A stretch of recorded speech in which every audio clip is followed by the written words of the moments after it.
Hey everyone, and welcome to today's Explainer. We are about to jump right into a fascinating shift, examining how global sports have completely transformed from mere entertainment into powerful geopolitical tools.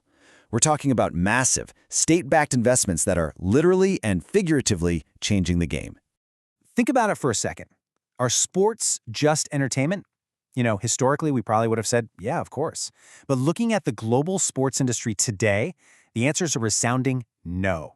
Sports have become a highly calculated, strategic tool for countries to increase their global influence and, frankly, manage their international reputation. To really wrap our heads around this shift, we need to talk about soft power. It's basically the ability to influence others through appeal and attraction, using culture and sports rather than coercion. And right now, Saudi Arabia's Public Investment Fund, or the PIF, which controls roughly $900 billion in assets, is utilizing soft power on a scale we have completely never seen before. To put that into perspective, $900 billion is almost $1 trillion. Okay, let's dive into this. Here is our roadmap for today.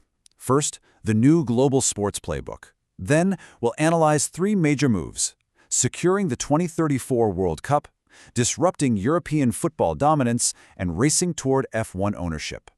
Finally, we'll unpack the whole soft power and sports washing debate.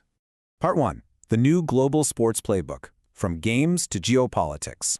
So, looking at things from a macro level, we're witnessing a nation's very identity becoming deeply intertwined with state-backed sports investments.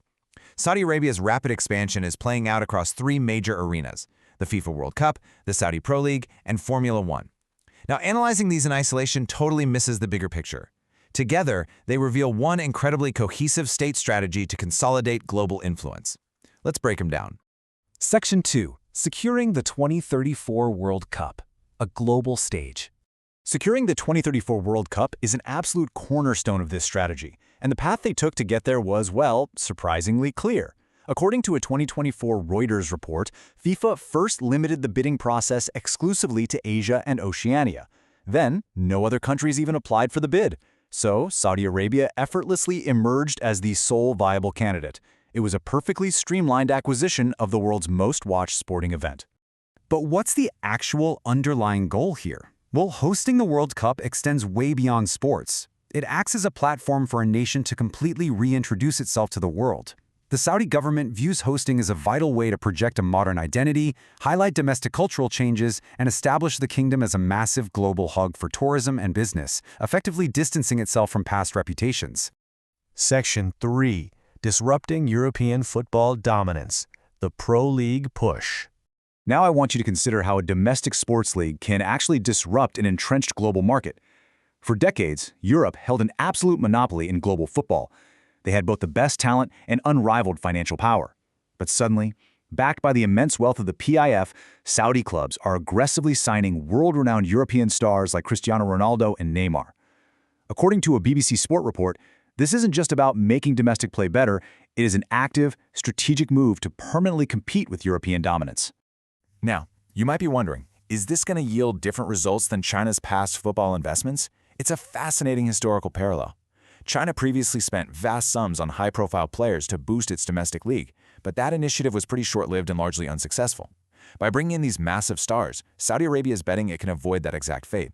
They want to permanently capture millions of fans who previously had zero interest in Middle Eastern football, firmly positioning themselves in the global sports consciousness. Section 4. Racing toward F1 ownership, the fast track to influence. Let's move to the track and see how this builds, because this playbook extends far beyond the football pitch and straight into international motorsports. In the past, Saudi involvement was pretty simple. They hosted races. Presently, we're seeing massive global partnerships. State-owned Aramco acts as a global partner for F1 and a primary sponsor for the Aston Martin team. But the future points to potential team ownership. In fact, a recent Reuters report cited Prince Khalid, indicating Saudi Arabia could own an F1 team if conditions are commercially viable. That's a huge transition from fleeting sponsorships to permanent sports management and ownership. Section 5. Soft power and sport washing. The ultimate question: why? So what is the underlying motivation for all of these unprecedented investments across the World Cup, the Pro League, and F1? Well, this rapid expansion has drawn intense international scrutiny. Rights organizations frequently point to a concept called sportswashing. They define it as the practice of a nation using mega-sporting events to manufacture a positive global narrative and deflect attention from domestic human rights issues. Critics argue the universal appeal of these sports is being heavily leveraged to artificially rehabilitate a global image. It kind of creates this paradox where the event meant to elevate standing also magnifies internal controversies. And this brilliantly illustrates the two competing perspectives we're dealing with here.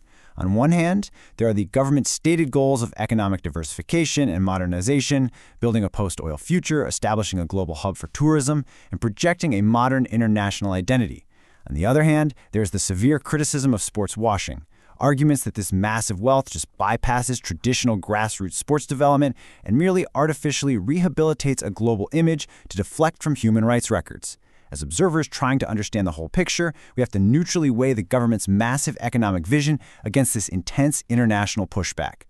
So, to synthesize everything we've covered today, whether you view this through the lens of modernization or the lens of sports washing, the undeniable reality is that Saudi Arabia is deploying its immense wealth to forge a post-oil future and build diplomatic leverage. When you combine the World Cup, the huge football transfers, and the F1 ambitions, the whole shebang completely transcends standard financial returns.